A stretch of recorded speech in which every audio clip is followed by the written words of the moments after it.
Good evening.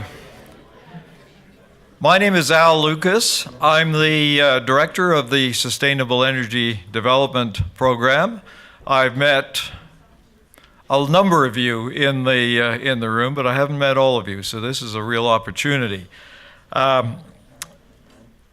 First of all, I want to acknowledge before we begin that the event is taking place on Treaty 7 territory and Section 3 Métis land.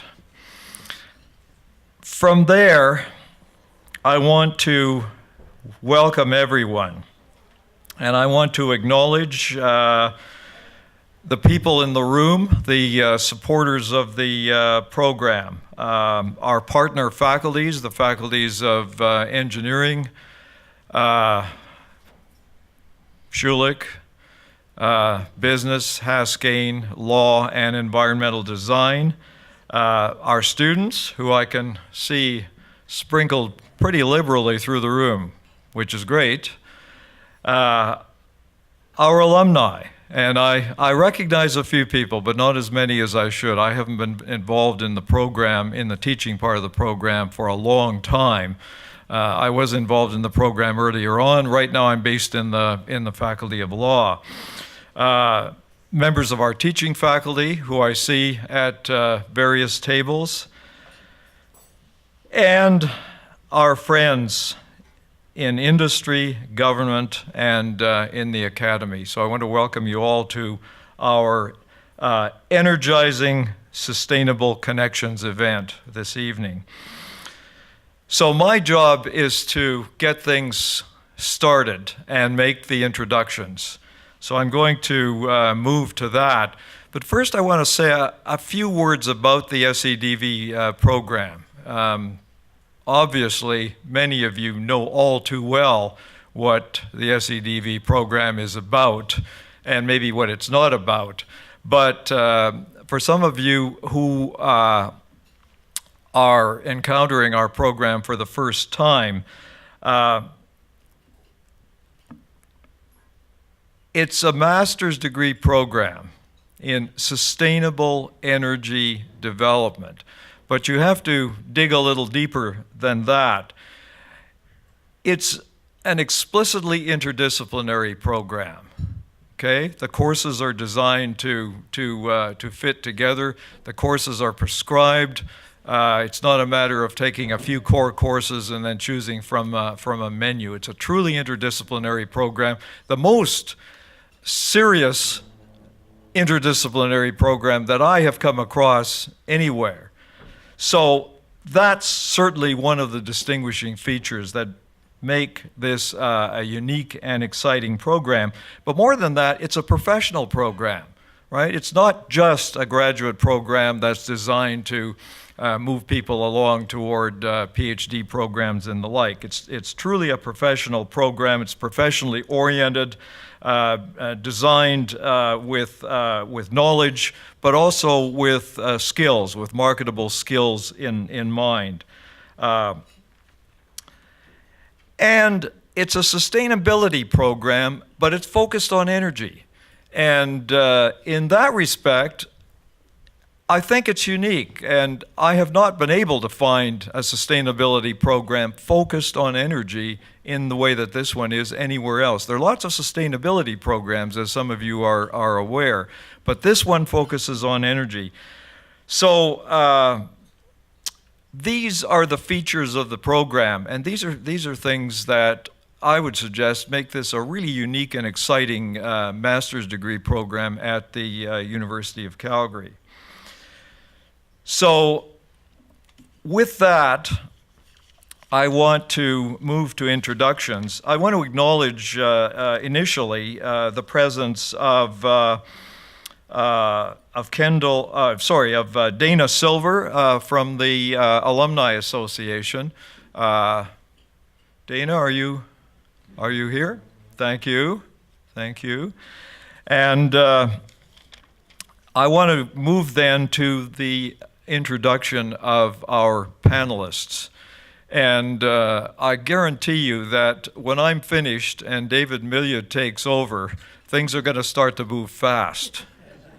And I can tell that some of you are already familiar with David and how he likes to run events like this one. So, and for those of you who don't, just kind of grab something, okay? So David Millia will be the moderator. David is the relatively now newly appointed Director, Energy and Energy and Environmental Initiatives at the Haskayne School of Business. And he's also the Associate Director of the Center for Corporate Sustainability at Haskayne. He's had many years' experience in the oil and gas industry. Interesting to me, in a wide variety of disciplinary roles. He covers a lot of territory. And his experience has bridged industry and academia. And when it comes to ideas, and certainly when it comes to networking, David is unparalleled. Well, I don't know what to say. Okay, so he's going to be the moderator. Alan Ingleson. Alan is in the Faculty of Law, and he is the Executive Director of the Canadian Institute of Resources Law. David is cross-appointed in the Faculty of Law and in the Haskayne School of Business, and I always appreciate the fact that he's also a trained geologist, and that comes into his work in various ways. His work is on energy and environmental regulation, and just to give you a flavor, recent work has included research on regulation of hydraulic fracturing, regulation of processed water in the oil and gas industry in different jurisdictions, and a recent project has concerned mine reclamation, particularly in the Nunavut territory. So he covers a lot of territory in both of the faculties, and also teaches the law course in the SEDV program. Gaëtan Caron is an executive fellow with the School of Public Policy, and he's been in that role since 2014. Before that, and starting in 2003, he has been with the National Energy Board, first as a board member, then as vice chair, and finally as chair of the National Energy Board from 2007 to 2014.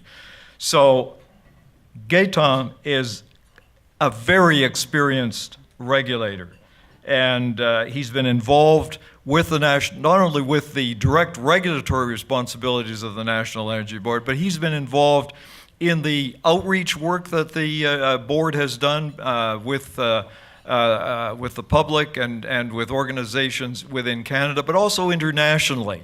And that has been a trademark of the National Energy Board, that is sharing the expertise that the board has developed both within Canada and internationally.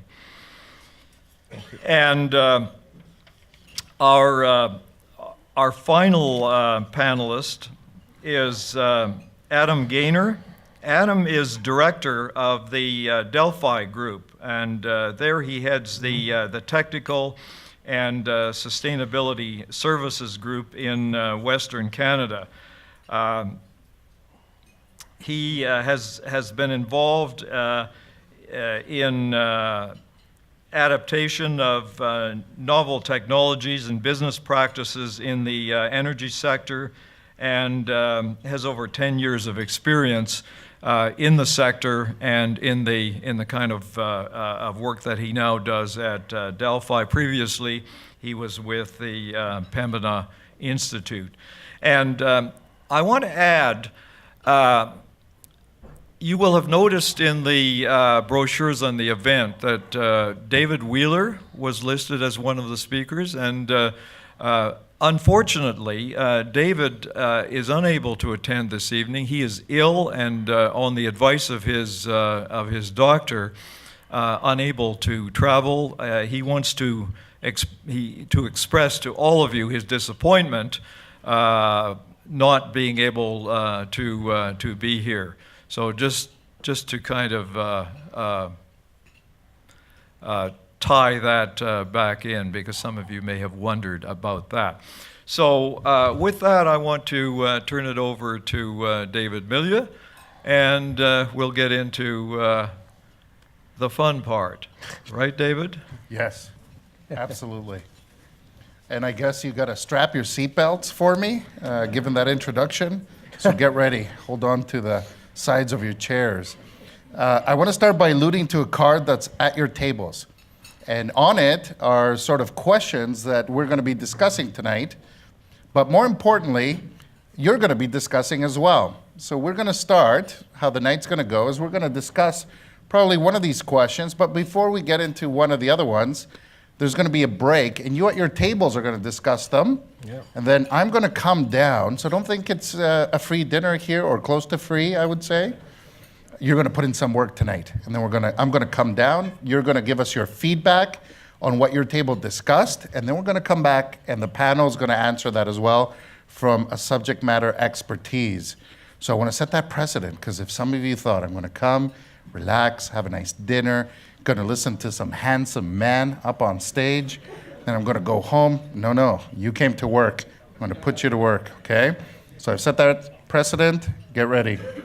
So I don't know if you have been exposed like I have, but in many of the conversations I have around energy or just about anything, there's one word that keeps coming up, to the point that we've almost made it a drinking game to say, how long will it take in my day until the word Trump is mentioned? And today will be no exception, of course, but in the spirit of this great program, we're going to look at it from the sustainable development lens. And where we're going to start off, given where things are and what people are talking about, is kind of set the tone to say, where were things before? Way back when, the time before November. What did the environment around sustainable development initiatives, pushes, landscapes, what did that look like? Gaetan, would you mind kicking us off? Actually, I would not. Thank you. So thank you for having me tonight. That's wonderful to be here in this wonderful location. I cannot talk about the sustainability landscape pre-Trump without going back to basics. And I just would like to just remind us of the deep roots of sustainability, which can be found in the a report called Our Common Future, presented to the United Nations by the Brundtland Commission in March 1987. And that document for me is one I go back to all the time, because there's so much misunderstanding as to the word sustainability, as what it means. And the phrase, of course, that came out from Brundtland is the one that we all associate with in terms of the basic concept, which is sustainable development, as it was then known, is development that meets the needs of the present without compromising the ability of future generations to meet their own needs. So when we work on that, we're working for my two grandsons. They're too young to take care of their own future, and that's important for them that I do a good job at that, and we all do. Aside from the intended outcome of the Brundtland report, there was also a very clear description of the decision-taking process that comes in the pursuit of sustainability. And I'll just have a few brief quotes from Brundtland. Quote, "Together, we should span the globe." So it was a global perspective that Brundtland offered back in 1987. "And pull together to formulate an interdisciplinary, integrated approach to global concerns and our common future." Another quote that I find is fundamental to where we are today in the pre-Trump landscape for sustainability. "Environment and development are not separate challenges. They are inexorably linked. Thus, economics and ecology must be completely integrated in decision-making and law-making processes, not just to protect the environment, but also to protect and promote development. Economy is not just about the production of wealth, and ecology is not just about the protection of nature. They are both equally relevant for improving the lot of humankind. So it's a framework that Brundtland proposed that I think we're still working on today, and it's not supposed to be easy, and it's not easy, and I wanted to go back to Brundtland in that respect. Some very interesting work came after Brundtland. The one I like to quote a lot is the work by Professor Robert Gibson from Waterloo in a wonderful book called Sustainability Assessment by him and 4 of his colleagues. He went beyond the generalities of Brundtland and went into how to do it in practice. And I'll just quote one sentence from Gibson's wonderful book. Sustainability Assessment is the title. Sustainability is the proper central concern of decision making. It is not one item of a list of relevant considerations, but a broad conceptual framework and set of general values for integrating, like Brundtland, integrating the full suite of relevant considerations. The full concept is comprehensive of all factors at all levels that may affect the desirability and durability of future conditions. And Gibson made very clear that the 3 pillars of sustainability, before him, I'm sure this was clear as well, but the basic pillars of social, environmental, and economic dimensions, taken together in one intellectual gesture as we prepare for decisions. So how does sustainability work in practice? Back to the pre-Trump day before the election, I guess, and I think it's still the same by way of a process, but in practice, it's the system of decision-making processes that are aligned towards the outcomes identified by Brundtland. And who are the players? Pre-Trump, post-Trump, political leaders, legislators, courts, regulatory agencies who often are independent from the political elites, corporations, interest groups, media. We also not only have these decisions made in a way consistent with Brundtland that integrates correctly the 3 dimensions of sustainability, but we must also have decisions that are respected and implemented in a peaceful way. And then I will invoke our Constitution and say our sustainable future as a nation, and I hope North America, including the US, and I hope the world, includes peace, order, and good government. For that reason, and that's, I guess, my punchline in terms of my answer to question 1, to me, sustainability is closely related to the basic concept of advanced democracies. As we live in an advanced democracy, make difficult choices, only a very few people need to integrate all the relevant factors at all levels. And of course, it is elected officials, the people who support them in terms of the bureaucracies, and the institutions that provide for checks and balances, for instance, the distinction between the executive branch in our country, the cabinet, or the administration in the US, the judiciary, and of course the lawmaking, parliament. So who are the key factors, perhaps more specifically pre-Trump in the US? The administration, of course, Congress. And when we talk about Congress, of course, we have to keep in mind all those people in Congress who will seek re-election in a bit less than 2 years from now in terms of midterms. The judiciary, who will tell either of those 2 other people when they make decisions that exceed their jurisdiction or make incorrect decisions based on the evidence they had. The Federal Energy Regulatory Commission, who is an independent body that can implement whatever political direction the administration gives them, but is not required to do that, given the way they are framed legally. The EPA and other federal bodies concerned about the environment. The states in America are where most of the decisions about production of energy and consumption of energy are made. So it's all very nice for a federal level to say we want this and that, but the 50 states of that nation have a lot of scope for taking actions in the pursuit of sustainability that affect energy systems, perhaps more than the federal level. And the energy industry, environmental activists, and media are part of the American framework for the pursuit of sustainability. Canada is the very same kind of thing, different language sometimes, the federal cabinet, parliament, the judiciary, the NEB, which is in part the counterpart to the FERC, Canadian Environmental Assessment Agency, the provinces, the energy industry, environmental groups, and the media, same kind of thing. So, in brief conclusion for question 1, where were we pre-Trump in the pursuit of sustainability? I equate that to the question, where were we in terms of living peacefully in an orderly fashion in an advanced democracy. And I would say that Canada and the United States, pre-Trump, were, and I reserve judgment as to what I will say in answer to question 2, but pre-Trump, we were one of the best places in the world for the peaceful exercise of democracy, and also one of the best places in the world for the pursuit of sustainability. And that is obviously in a global context. That is, feeling good about how North America was positioned to pursue sustainability must be viewed not only in a North American context, but in a context of the whole world. Those are my opening remarks. Great, thank you. So I know Adam works a lot with international type of ambits as well. Adam, comments or expansion on Gaëtan's initial introduction? Yeah, absolutely. And thanks again for having me here, and thanks for spending the time here this evening. I think to follow on Gaëtan's points around the key drivers around sustainability and how those drivers have kind of influenced the energy system and the energy landscape.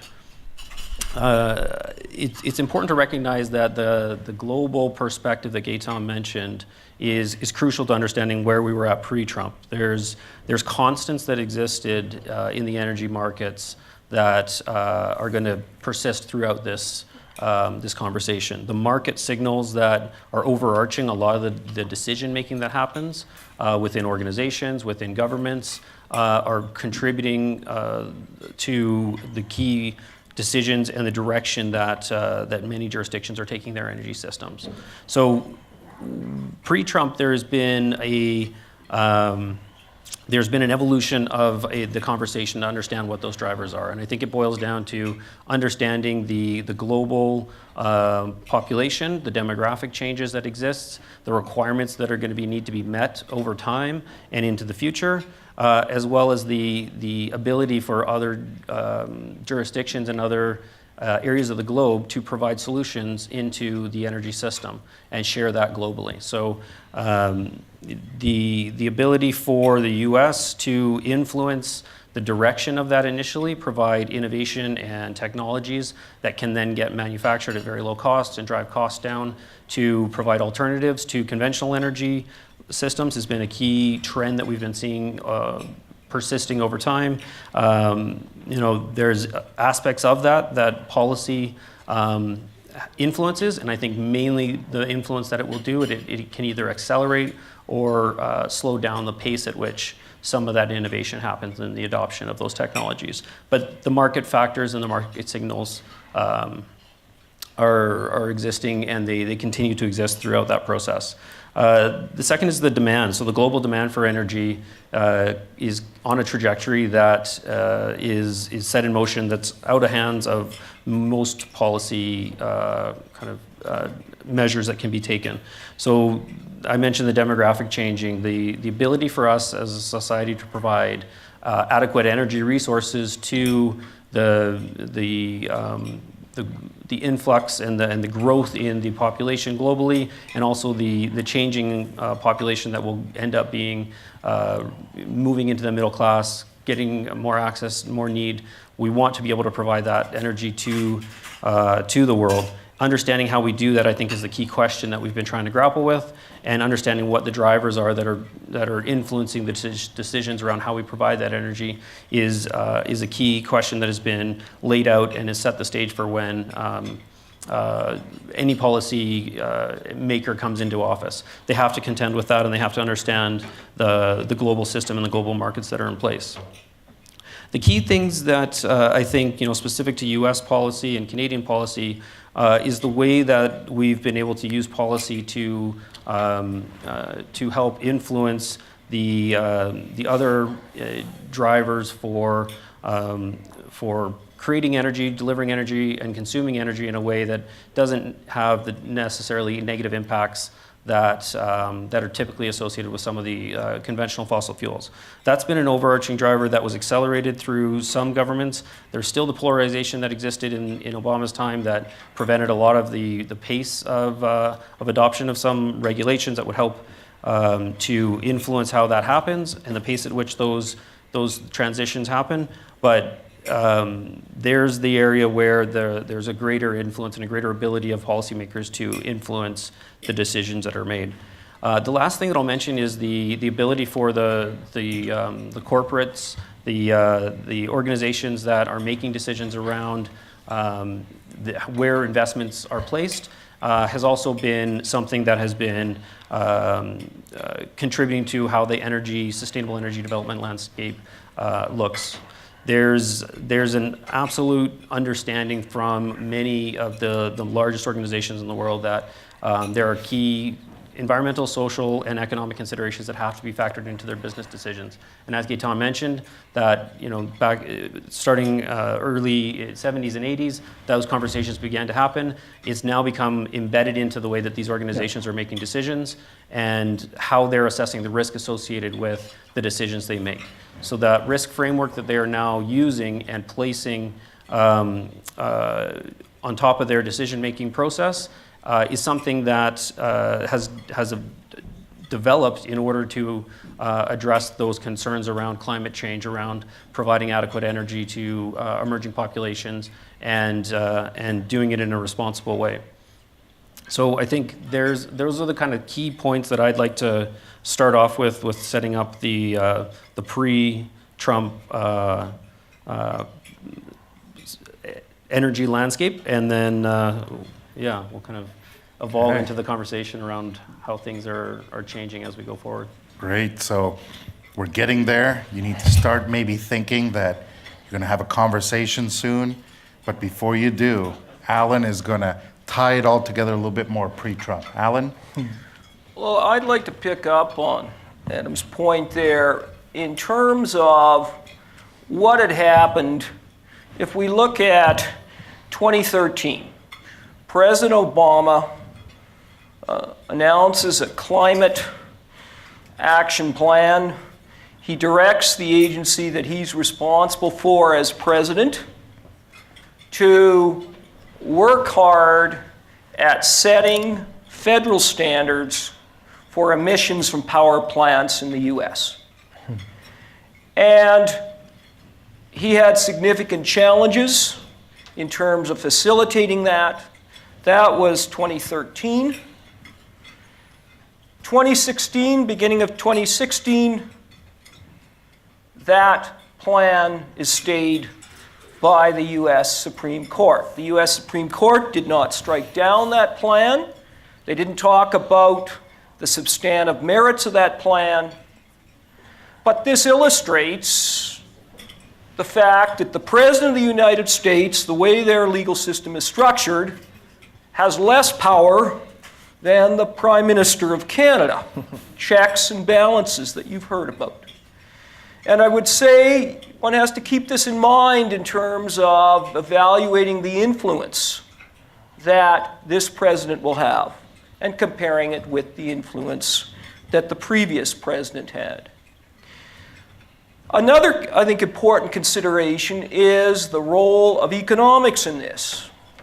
And specifically, when we look at international oil and gas markets, for the next few decades, and this is determined internationally, oil and natural gas will play still an important role in terms of the overall energy mix.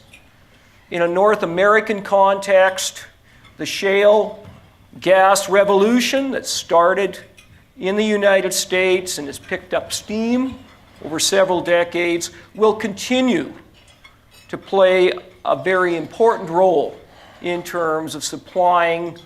Historically, it was just the US market. The laws have changed. We're seeing liquefied natural gas to be exported from the US.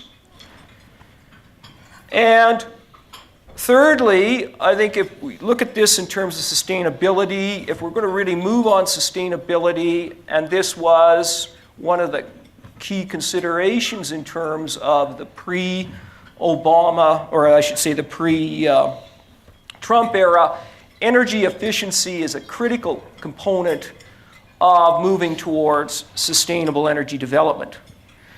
Now, in evaluating really what happened beforehand, before Trump was elected. If we look during the period 2008 to 2014, we see that demand declined in developed economies.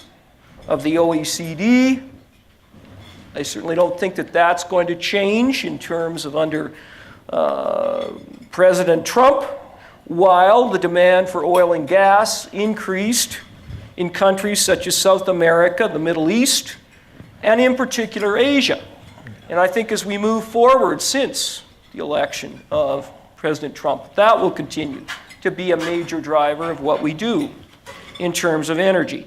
In fact, Asian demand growth accounted for over 80% of the increase in global demand before Trump was elected.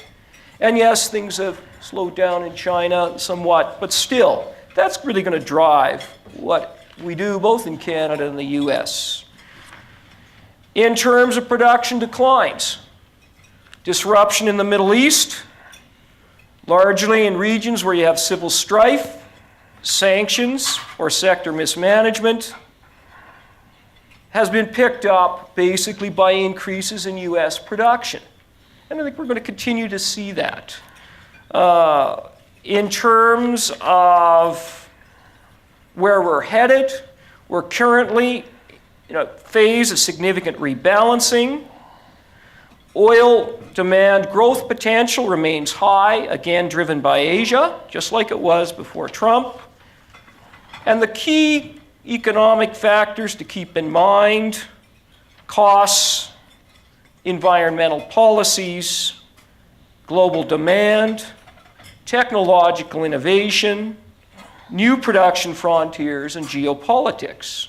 And again, just as before President Trump was elected, I think those factors will continue to play a very important role.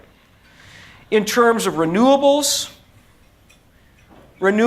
at this point in time are still a small part of the overall energy mix, but they've been expanding exponentially. And I think that's going to continue regardless of the comments that are made in terms of coal, reviving coal, and this sort of thing. And the reason I say that, I was down in Houston listening to a group of CEOs, University of Houston, just at the end of February. And they were commenting about coal and the Trump push towards coal versus what had happened beforehand. And they said, really, our planning horizon 5 to 10 years out, we've already made our plans, basically. We have a lot of old coal plants. It's time to retire those. We have phenomenal supplies of cheap natural gas. I don't think people are lining up in the corporate sector to invest in coal on an overall basis. And the other thing to keep in mind is most of the coal mining is on private lands in the US, as opposed to public lands. So I guess when you take a look at this, this overarching considerations when we look at our future energy demand, significant abundance of natural gas. The US has now changed their laws so they're exporting the natural gas. Really, it will be up to the states that have, again, historically promoted renewables to continue with that. And as we move into question 2, I'll get into, there's a lot that President Trump says. It's very difficult to predict where he's going with certain things. And so we'll take a look at his budget in March in terms of, the way he's adjusted the funding to the U.S. Environmental Protection Agency and to the Department of Energy and to the Department of Interior that manage public lands, and actually see what the implications of his actions are in terms of spending versus a lot of the comments that he makes. Don't give too much away, Alan. Okay. So we're putting them to work Okay. right now. So your mission, if you accept it, in the next 15, 20 minutes, is to sit at your tables and do something you're doing anyways, which is have a position on what you think about Trump and what he's doing around the sustainable development landscape. And you can be positional, non-positional, nothing's off limits, but I will come around at the end of 15, 20 minutes, and you will have to tell the group to some extent a little bit about what your table talked about. Who was here last year at the event? Okay. So if you recall last year, those that missed eye contact or wanted to hide. I sometimes picked on a little bit. So do your work at your tables. Can't hide from me. So 15, 20 minutes before we have the panel tell you a balanced and subject matter expert position on what they're seeing as to some of the landscapes since Trump has been elected, to do one of your favorite things probably, which is talk about where you stand on this, but with the filter over top about sustainable energy landscape, okay? So lots of chatter. You can eat while you do it. I will be coming down to eavesdrop a little bit and ensure I'm keeping everybody on track. But you've got, starting now, which is just a past quarter to, so around 7:05, I'll probably come down with a microphone and we'll start sharing things for about 10 minutes from the tables. So I won't make you speak for a long time, but it will be for a good time. And then we'll get back to our panel and continue with the session. Sound good? Who's on board? Who's ready? Okay, ready? It's on the card. It's on the screen. It's the second part. How has his election, in your view, impacted that progression? Go. Hello? Time is up. So I walked around and I eavesdropped, and I think the number one thing I heard were conversations about policy. It's all about the policy, I guess. Did you guys hear that too in your walk-arounds? Yeah? Okay. So, before I volunteer somebody, do we have a volunteer who wants to share from their table? Anybody want to kick us off? All right, John, tell us who you are, and then tell us what your table had to say. My name is John Finnell, and I'm an alumni with U of C.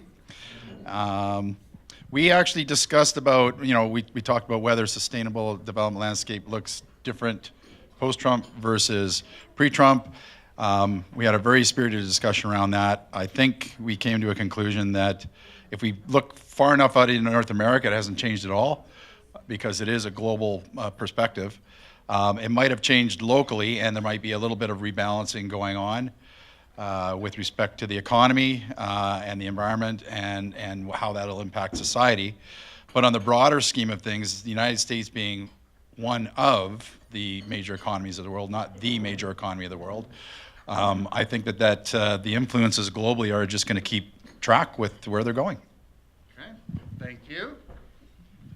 Any other volunteers, or am I just going to pick people? I'm going to just pick people. So who in this table did you, oh, Jeff? No, too bad. He pointed first. MBA versus SCDV presidents fighting it out.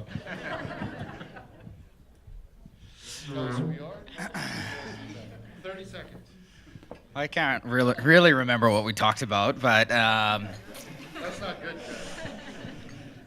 what did we talk about? I'm about to take the mic away from you. Well, I was so busy talking, I wasn't listening. So, I mean, I think the biggest thing that we talked about is that we noticed that the pre-Trump era was really moving forward, or we felt that society was moving forward in the sustainable development world. But then we talked a little bit about that there was maybe a step back, but that we agreed with you that business was holding itself accountable, and the stakeholders that were already moving in the direction prior to Trump were holding business accountable, and things really weren't changing that much. And what else? Oh, one of the big things that we thought, or I guess kind of a light from the discussion that we took, was how Trump's approach to fake news had really kind of changed how people were approaching or hearing the information that they were getting, and we thought it may be good in the sense that people, rather than polarizing, were looking at the information that they were receiving and I guess approaching things in a more educated way, that were more scientific and fact-based, and I don't know if that makes sense. Well, thank you. If you're doing more talking than listening, some might argue you were exemplifying Trump at the table, maybe? Is that too harsh to say? I'm saying some people. I'm not in those people. Don't draw your conclusions so quickly. Okay. I learned from last year not to ask Irene. So, who here wants to talk at this table?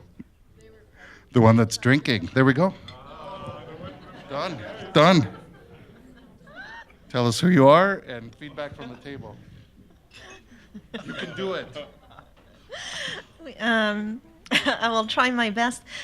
I really liked what Irene had to say because she's from the U.S.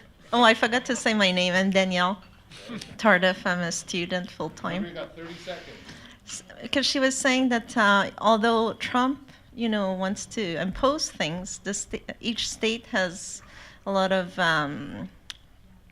how can I say, power or autonomy and the regulations that they can vote in their state, and they can disregard what Trump is imposing on them. I think that ties well to what Gaynor was talking about earlier. So good. The table right here. Who's going to speak on behalf of this table? Number 6. Rob, you've been elected. Hi, everyone. I'm an alumni. I never expected to be talking, but anyway, we had a very good discussion. One gentleman had to leave, and his view was that with Trump coming on board and all his strong views, if they were put through, not agreeing with the environmentalists at all, that other countries would be swayed to follow him. And I guess why I get to talk is because I didn't agree with him.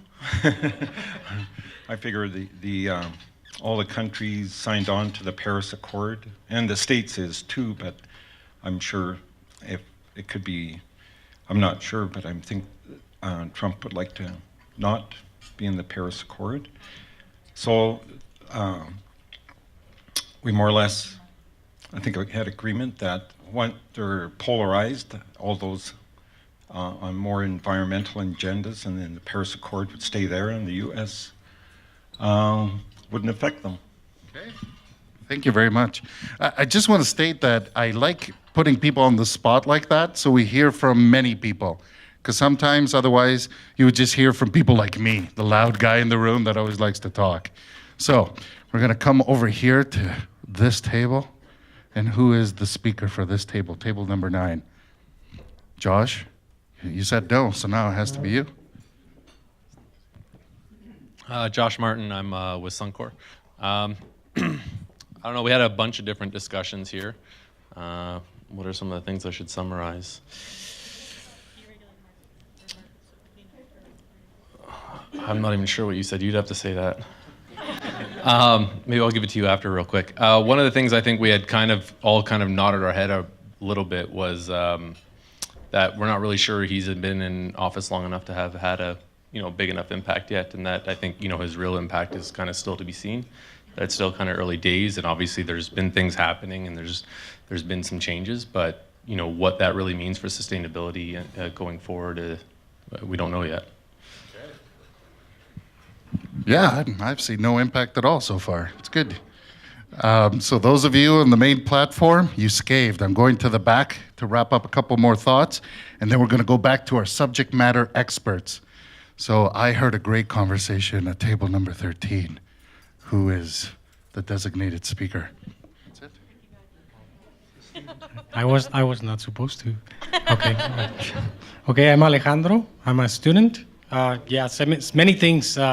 Same thing. I could not catch everything, but one of the most important ones that, and it was also mentioned by the panelists, was the image of the U.S. and how they have been pushing this, and also they acknowledge the responsibility for all the emissions, from the past, and how now they've been shifting them, and how they will be supporting this money to support the other countries.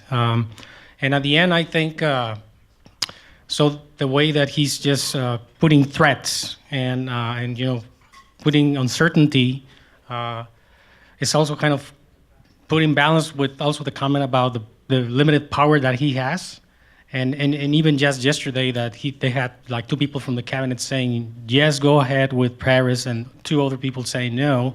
So which at the end, there is like nothing really, but just the uncertainty that he's putting with the people, and it's affecting the I guess the motivation and further investments, potential investments in renewable energy, for example. Great, thank you. Yeah, ambiguity seems to be a topic for sure. All right, how we doing over here? Who's feeling brave? Hey, it has to be you, James. Are you here on behalf? Can I out you from the Daily Oil Bulletin, please? Thanks, David. When David asked the question, I want to invoke the Fifth Amendment, but I'm in the wrong country, so I won't do that. Basically, what we talked about was sort of, I guess, the effect that Donald Trump could have in the long term. And I think one person said, quote, how much damage he can do. And I guess my sense of it, and I think that was maybe reflected by in some of the comments other people made, was that there's a limit to how much damage Donald Trump can do, in the sense that there are checks in the Constitution, there's Congress, and there are the courts. And I think in many ways, someone mentioned the states earlier as well, as being a sort of a counterbalance to Donald Trump. And I think that in some way gives me faith that the people who drafted the Constitution had the foresight to create those checks and balances. And I think generally they work, despite the reversals. And again, if you think of the EPA and other things, there have definitely been some reversals, but I guess, as I say, I have faith in the long run that things will rebalance, and that the damage being done will be reversed eventually. Thanks. Wow. Can we put 4 more chairs up there and bring you guys up front too? Oh, okay. All right. So the folks on that side, you got to scave too. We're going to have one final thought from this table, and then we're going to go back to our subject matter expert. So who wants to speak here? Bryce? Yeah, sure. Thank you, David. Sorry, I'm Bryce. I'm a student. I guess some of the things that we talked about was, before Trump, how things seem to be progressing in the renewable space. And we thought that a lot of that development was due to incentives. And I think that Trump will probably, he'll probably let that die or not really help too much. So I think that the impact from there being less incentives could really cause some damage, at least in the States. But then what we also talked about was, in the rest of the world, maybe there's enough momentum that hopefully it won't bring everybody else down. And somebody here raised a good point, this dude right here, Andrew mentioned that it kind of gives people ammunition, at least in Alberta, if they're, like the States, for example, is our biggest trading partner, and if we enact certain taxes which make us less competitive, then it's only a matter of time before that brings down other places. So a lot of uncertainty and kind of maybe a bleak outlook from my perspective, at least. So, yeah. There you go. Thank you, Bryce. So give yourselves a strong hand.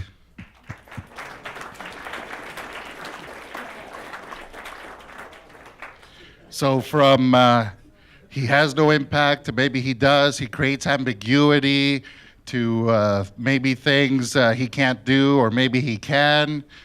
And it's kind of reflective of what we see out in the general public of positional type of ideas based on certain facts or positions or emotional beliefs. But now we turn it to our subject matter experts. I don't know if my other mic is on. Thank you. Is my mic on? Yes. So, I'd like to pick up on a couple of points that we were talking about. First of all, I think the thing to note when we talk about, because we're looking at his impacts now since his election and his impact on the Clean Power Plan. And from what I've read, that there is dissent within the Trump administration as to the types of measures to be taken or not taken in terms of dismantling the previous plan that was adopted by President Obama. And interestingly enough, from what I've read, President Trump's daughter disagrees, and son-in-law disagrees with some of the things that the president has, in terms of some of the things he has in mind. And I think here we have as well perhaps a generational issue in terms of younger generation, having more of a commitment to more sustainable development, and part of that is reducing the CO2 emissions. But again, coming back to this point of ambiguity, I mean, just in the last few days, we've seen an example when it comes to the dairy farmers. I mean, you go back a few months and, everything, we have a wonderful meeting between the Prime Minister and, this phenomenal trade relationship, and we're just going to tweak, we'll just tweak NAFTA a little bit. And the last couple of days, those Canadians have been doing all sorts of unfair things in terms of subsidizing their dairy industry, and I mean, so as you say, it's very difficult to follow. But let's take a look at some of the actions, and specifically in terms of the budget. I've taken this directly out, it's online, America First, a budget blueprint to make America great again. This was released in March. The U.S. Environmental Protection Agency is an agency that the president is responsible for, and he has cut the budget there by 31% since last year. So he's cut that by $2.6 billion, which has resulted or will result in approximately 3,200 fewer employees for the US EPA, particularly in the area when it comes to environmental protection violations. So there'll be less enforcement. He's discontinued funding for the previous Clean Power Plan that's adopted by former President Obama, discontinued funding for international climate change programs. So in particular, when we look at the Great Lakes, that will have implications. And he notes saving over $100 million for the American taxpayer. In terms of, he's eliminated more than 50 EPA programs, saving an additional $347 million compared to the 2017 funding.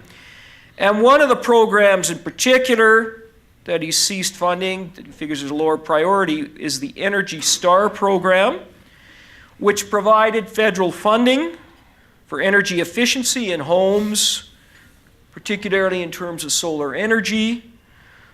Keep in mind, they're just reducing the federal tax credits for this during 2020, 2021. This program will ultimately be phased out.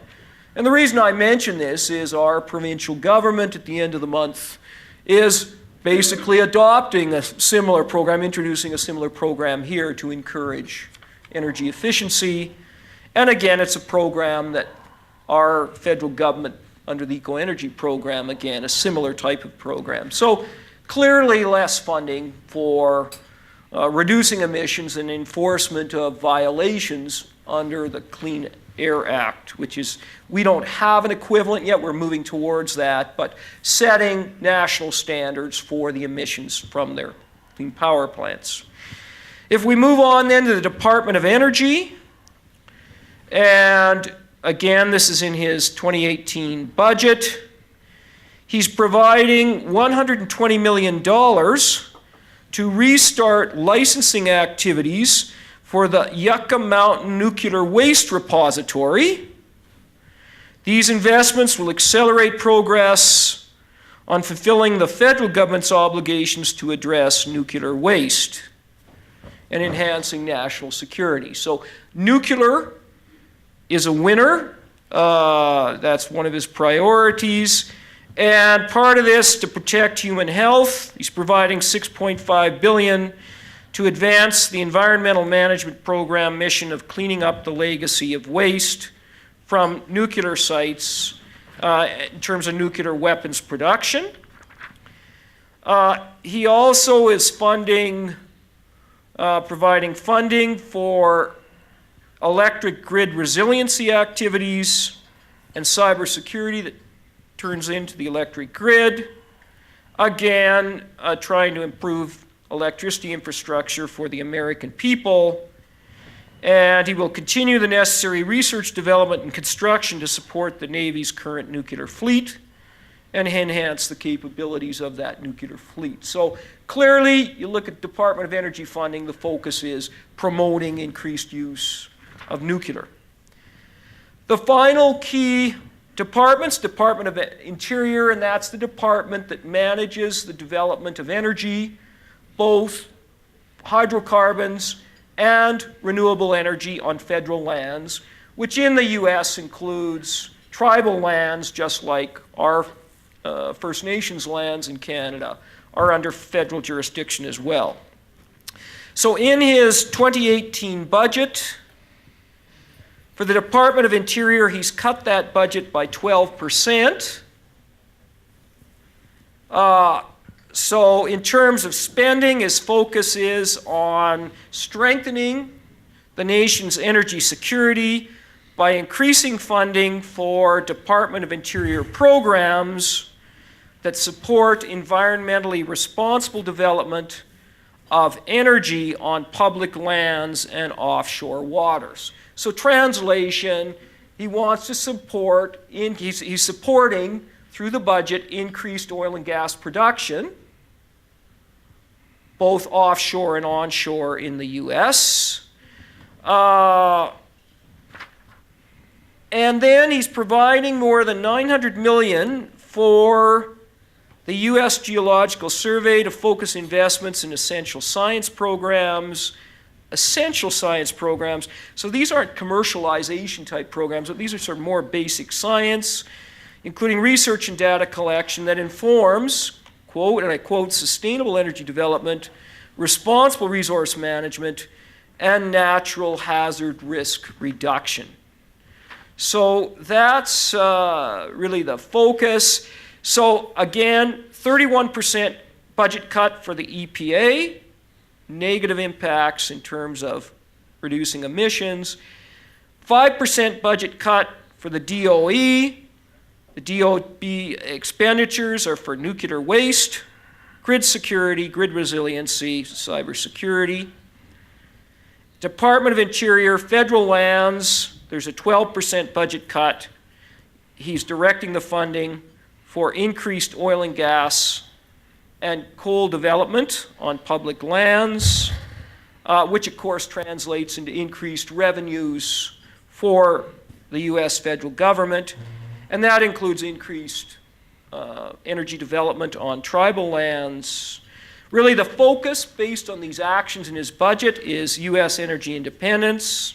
As I noted before, most of the US coal mining is on private lands. So in terms of the impact there, and given the economics, particularly with the cheap natural gas, I think it'll have minimal impact in the future. And yeah, I think the key thing, you think about this in the context of sustainability, he's really promoting increased oil and gas development on federal lands that will facilitate exports of liquefied natural gas from the US and oil. This is a major change in the US legislation to allow these types of exports. It's a significant change after several decades. And as I mentioned before, that what this means is if we see shortfalls, disturbances in oil and gas production in the Middle East, for example, or other parts of the world, the US, as moving to become the third largest oil and gas producer in the world, it's going to basically make up the shortfall. That's where I see it moving. Thank you, Alan. Great overview, because how you resource things, regardless of what you're saying, leads to the ability to either do or, more importantly, not do something. Gaëtan, what would you add? Well, I would add, I would like to echo Alan's concerns about, and that will be one of my few caveats as to what has changed post-Trump, and I'll go to my caveats in a minute, and the budget mechanism is one of my caveats. But I support still what has been said, in your feedback from the room, that if you look at it in the long run with all the checks and balances, maybe it doesn't matter much what Mr. Trump thinks or says at any given point in time. And to illustrate my point, I don't know if the news have changed, but yesterday I picked up the news that Trump's aide have abruptly postponed a meeting to determine whether the U.S. should remain in the Paris Climate Agreement, with an unlikely coalition of fossil fuel firms, environmental groups, and some Republicans calling on the president to stick with the deal. I'm just reading a quick article from The Guardian. So Trump's top advisors were set to meet on Tuesday to provide the president with a recommendation ahead of the G7 meeting. The meeting was postponed due to so-called conflicting schedules. But the article says it isn't clear when it will now take place. The weight of opinion may be in favor of those who support the agreement. And listen to his entourage talking about the Paris Agreement. Trump's daughter, Ivanka, and son-in-law, Jared Kushner, both advisors to the president, have positioned themselves as defenders of the agreement. With Rick Tillerson, Secretary of State, has supported the idea of keeping a seat at the table. So you go from election campaign, I'm going to shred this agreement. It's not bad for Americans. His daughter speaks, oops, I'm not so sure anymore. Just like he found out through the health insurance debate, and it's a quote, "It is an unbelievably complex subject. Nobody knew that healthcare could be so complicated." And I think climate change strategy is complicated. And I think he has the smarts to know that, and he's perhaps repositioning the administration into the Paris Agreement. So I say long run, maybe it doesn't matter much, but I will frame my last few words on question 2 with concerns that I think I will frame more strongly than I prepared for. And I'm thinking of my 2 grandsons when I say that, 2 and 4 years old. I have a daughter-in-law to be born in August, and I deeply care about their future. And I've got 4 caveats in terms of what's going on with the Trump administration that make me fear the post-Trump year in terms of policies and democracy. Caveat number 1, the president's apparent lack of respect for the courts. One of 3 pillars of the checks and balances. So-called judges, tweeting about how bad these judges are. It makes me terrified that one day a number of Americans would decide to follow that movement and undermine the democracy that the United States currently benefit from, and we benefit as well.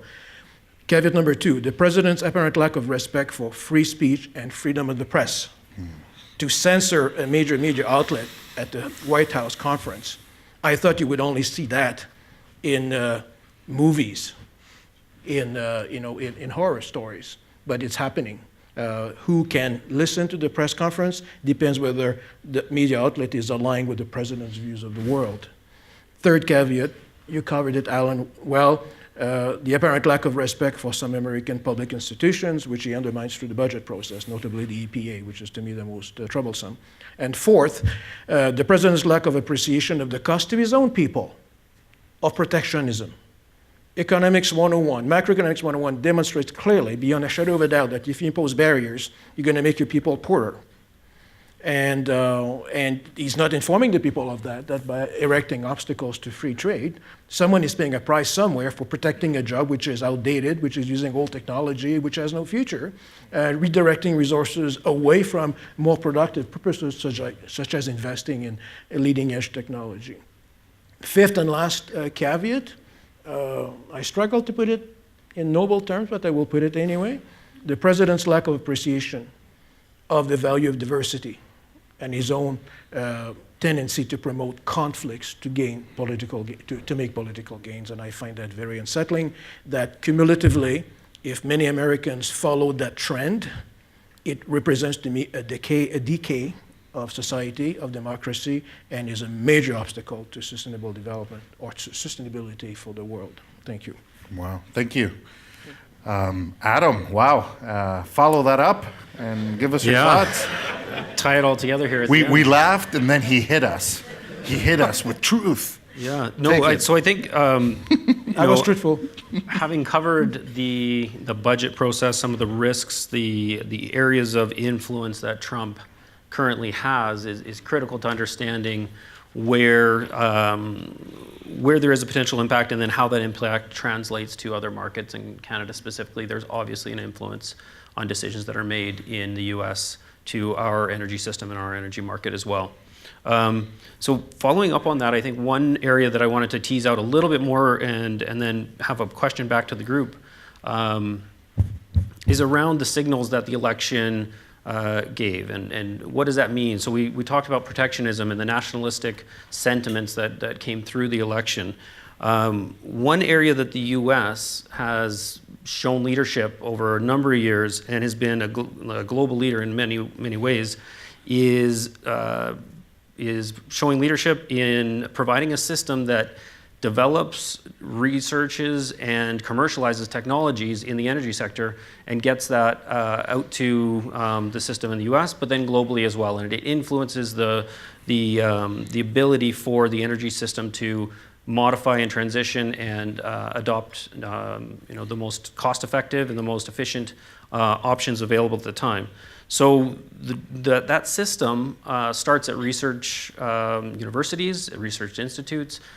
Being a university event here, I wanted to tie that back in and talk about how that innovation ecosystem in the U.S. that attracted the talent globally from all different segments of diverse backgrounds, had funding mechanisms in place both from the federal level, state levels, and private funding available that could get technologies out of university into commercial deployment and applications. What is the risk? What is the potential impact of policy at the federal level to derail that process? And really what we're focused on there is ARPA-E funding and those types of programs that provide that bridge funding that typically isn't seen in a lot of other countries globally. So if the US, as we've seen in the budget, decides to make significant cuts to those types of programs, we likely won't see impacts immediately. That progression of development of new technology and new companies that are spun out of the universities and spun out of those research institutes, that the trickle effect or the ripple effect from that cuts in fundings will be seen 5, 10, 15 years potentially down the road. So providing or having an understanding of the impacts of cuts in funding today, what that will do for the ability for us to meet the growing needs of energy demands globally, I think is something critical to try to understand. But then at the same time, what that leads into is a conversation around opportunities. And are there opportunities where other jurisdictions, other countries can take over some of that leadership role, provide the same type of mechanisms that are needed in order to do that. Now, I think scale is a huge question on that front. Canada to U.S. scale is a challenge there. There's talk of China, how they can become and emerge in a leadership role on some of those fronts. China doesn't have that same innovation ecosystem. They're very good at taking innovative ideas and products and reducing costs in manufacturing and getting it to market globally. But taking all those considerations and pieces, understanding where the opportunities are for individual organizations like the University of Calgary or others, and providing that opportunity to attract funds, attract companies, attract talent, I think is where we really need to focus the conversation and understand how we fill some of those gaps that may emerge. Great. So we're about to move into Q&A, and Crystal and Chanel, who are in the back, have 2 microphones. I will confess to you that when we put the questions together, we had a good idea that in talking about question 1 and 2, number 3 would be potentially answered.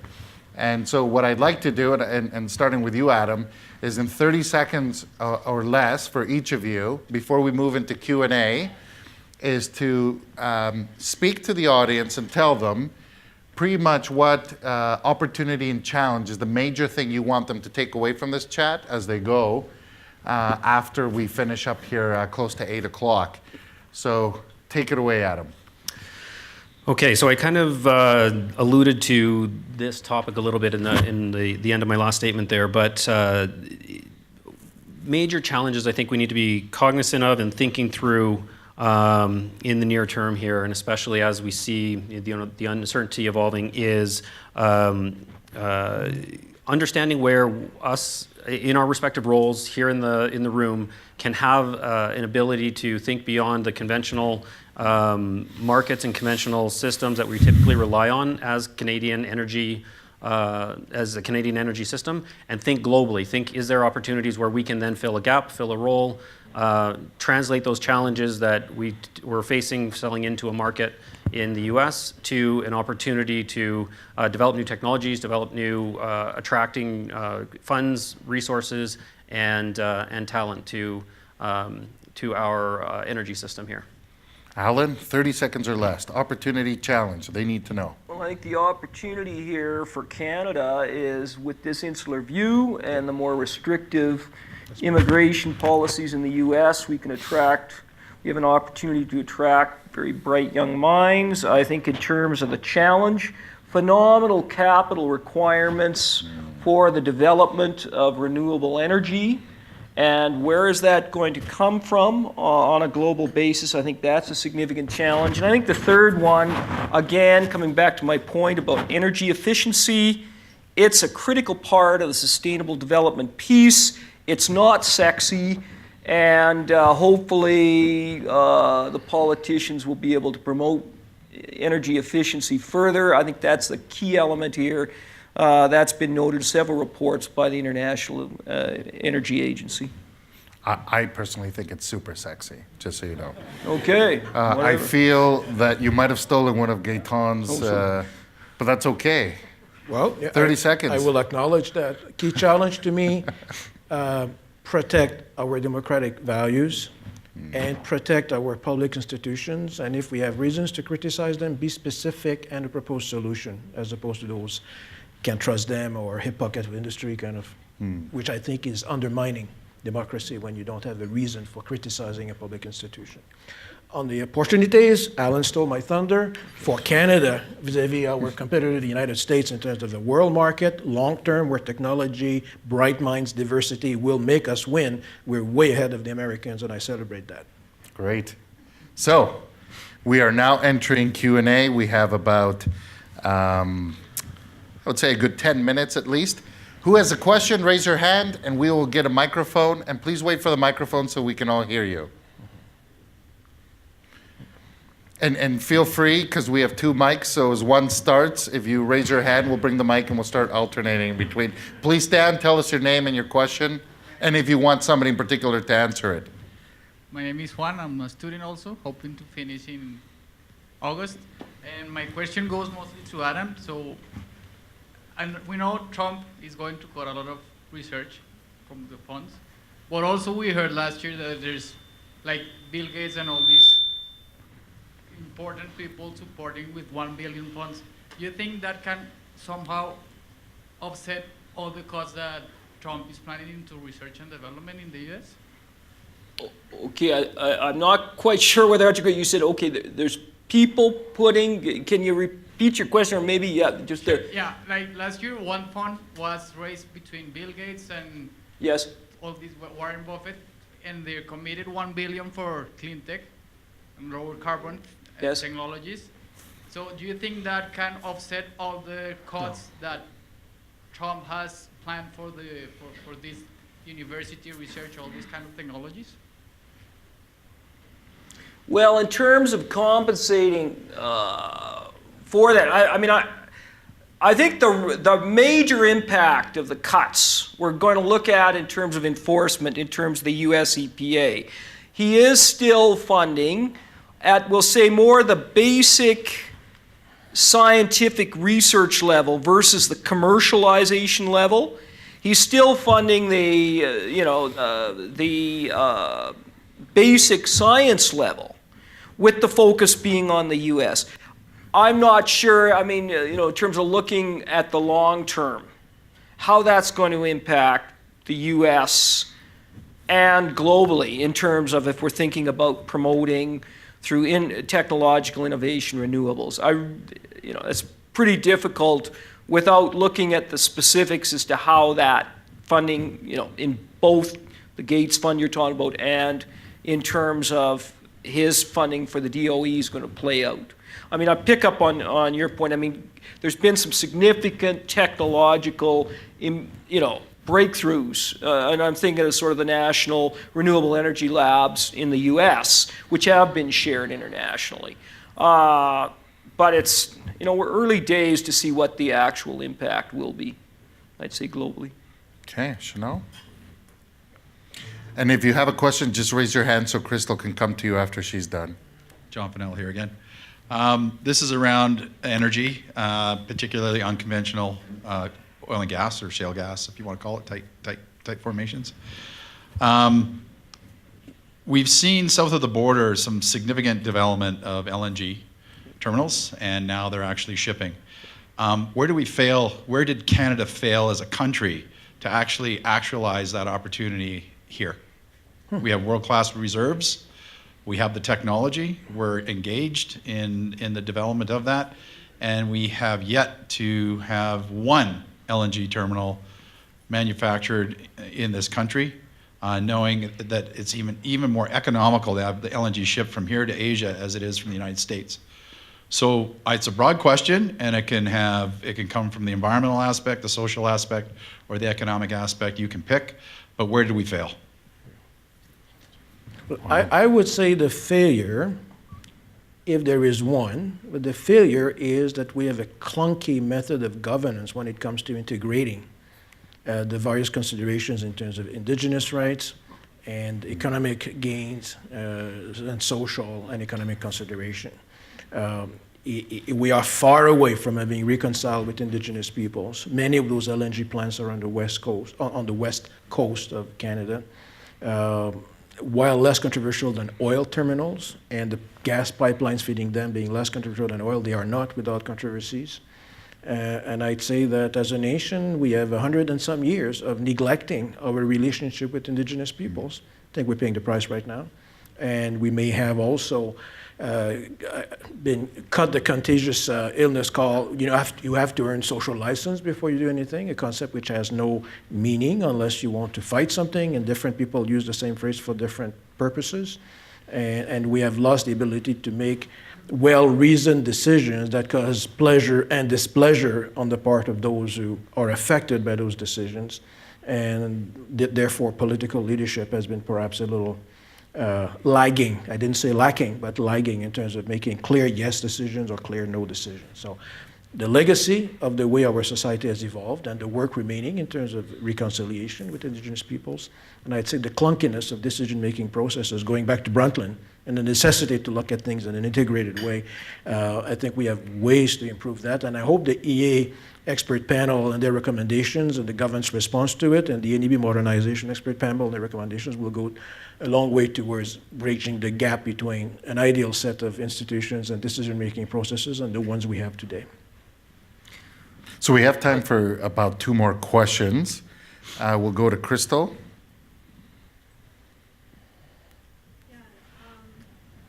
None of you really addressed the power. Is this on? Yes. Okay. It is now. Thank you. Okay, none of you really addressed the power of the company's stakeholders, especially the shareholders and institutional investors. There's a lot of shareholder resolutions now that are about environmental performance, and I know for a fact that the threat of shareholder resolutions changed the way that a number of companies are doing business here in Canada, and the same is true in the US. So whoever would like to address that on the panel, thank you. Yeah, I think I'll grab that one real quick. And yeah, great point. We didn't address that one directly, and I think it is a critical element to understanding how, going back to the first question, how these companies are integrating that decision-making process around what investments they make. The shareholders are asking for greater clarity and greater disclosure of the climate risks, the climate impacts that they're having, but also how these companies are viewing and seeing this. I mean, Suncor just today released their climate report that was NEI Investments was the one who drove that shareholder resolution. So the greater amount of disclosure, I think, goes to a certain point. What we're now seeing, though, is the recognition that is getting to the broader investment community beyond some of the more the institutional investors through Ontario pension plans and that kind of investments. The larger banks are now realizing that their portfolios are at risk that hasn't been accounted for and materialized.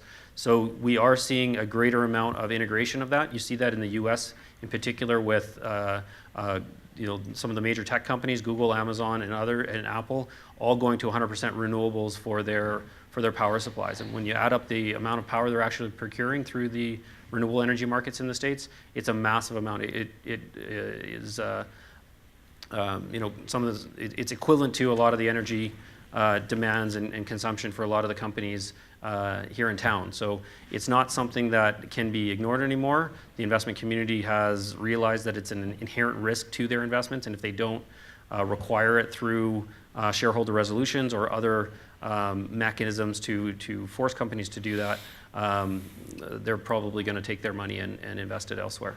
Yep. Okay, with our last question. Hi, Carl from alumni from the 2010 program. I had a question which was very similar to his. And I'll kind of ask the second part of my question because you kind of already answered the first part. So it involves the idea that we seem to have failed on the ability to get things through the regulatory process, and that's caused a lot of our problems in Canada here. I'm wondering what you guys think is going to allow us to change that difficulty in terms of the future development of renewables and things like that, because you're seeing a lot of the same pushback on those things as you're seeing on the LNG and other pipeline type projects. You've seen it in Ontario with a lot of the issues, and as we try and move more into renewables, and obviously have gas come along with that, I want to see how are we going to get around that problem. Wow, fantastic question. The NIMBYism potentially. Well, yeah, a couple of things. The Trudeau government has moved away from the phrase communities grant permission, which was the election campaign phrase, to when they've talked and rationalized more recently the Kinder Morgan approval, it says we have to make decisions in the public interest. So from a policy standpoint, for the next 3 years remaining in their mandate, I think they've recognized that it takes political leadership to actually agree to a recommendation by a regulatory body to proceed or not with the project. So I think it's about political leadership that I think we'll see. So when you have a position to a wind farm project or a solar farm in southwestern Ontario and tidal water and biomass, you've got demonstrations against any form of energy nowadays. It's easy to find on the internet people opposed to these forms of energy. Then I copy and paste the same solution. It cannot be communities grant permission. It is have a good engagement process. Companies do a superb job in corporate social responsibility.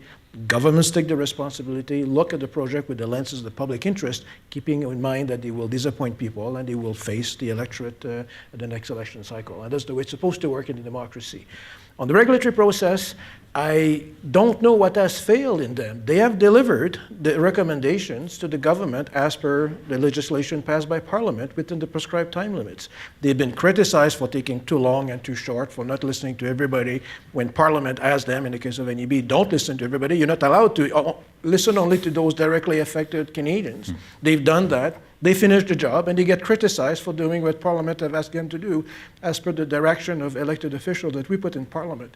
I would say the regulatory process has not failed in so much as the political discourse pre, during, and after public hearings, where people have tried to leverage the political dimensions of discontent in civil society to the detriment, unfortunately, of the reputation of these public boards with no apparent gain other than scoring political points. So I would rate highly all the provincial, territorial, and national regulators to listen to people with very different views, integrate all of that, just like Brundtland asked them to do, and move forward to the next case. And just hold on for the microphone so we can all hear you. With regards to the Progress Energy LNG proposal that was approved, so the process worked, it got approved, but the issue we see now is that the approval meant so many conditions and so much money attached to those conditions that basically it doesn't work even though you got the approval. Thank you for that. People blame the NEB for approving too many projects. Well, there's two things the NEB can do. It can deny a project or it can approve with conditions. And the with conditions, it's like black is denial, white is approval without conditions. They've never done that. So what you have from the NEB and provincial boards is the same thing, is shades of gray. In the case of Kinder Morgan, it was pretty dark gray, 159 conditions. Northern Gateway, 200 and some. So people say they approve everything. Well, they approve things that will be in the public interest only if the company will implement every one of those conditions. If you want to call it approval, if you want to call it hip pocket of industry, you can do that. I say this is proper administration of justice by a regulatory board who is following instructions from the Parliament of Canada, doing due process in a transparent way. So this plant died of natural causes. The market side said can't proceed because it's too bloody expensive to meet all of these conditions. Because without these conditions being in place, the project was not in the public interest. Different values, different lenses, different definition of sustainability, I guess, and different situation in the way they've handled historically their relationship with Indigenous peoples. And I would add, in terms of answering your question in terms of LNG and your question in terms of renewables, we could keep going. Beyond the regulatory framework, our legal framework is a critical consideration here. Under our Constitution, our Indigenous people have special constitutional rights, which include the duty to consult and accommodate. That's been the law since 1982. We've had many Supreme Court of Canada decisions to interpret what does that special legal duty to consult mean and accommodate. And we're still trying to grapple with, well, what does accommodate mean? Does it mean vetoing a project in some circumstances? Does it mean having a project approved with 200 conditions? And so part of it's the way that our legal structure is, which dates back to 1867 in terms of our Constitution. And the previous government, before the Trudeau government, they made a major change to our Canadian Environmental Assessment Act to streamline the process. There was major backlash to that. Now, our current federal government is reviewing that in the context of consultation with, in particular, with our First Nations people. So, in addition to the actual regulatory process, it's our overall legal framework that creates the obstacles that they don't have in terms of this particular matter in the U.S. They have their own challenges down there, but I mean, that's part of our legal framework. Yeah. Great. So as you can see, we could keep talking about this for a while. I think it's interesting that the topic started with Trump, and yet we've reverted back to our problems here in Canada. And I haven't heard Trump in a bit, which is fine. So as Alistair makes his way up, I'll say please join me in thanking our great panel and their comments today and their time.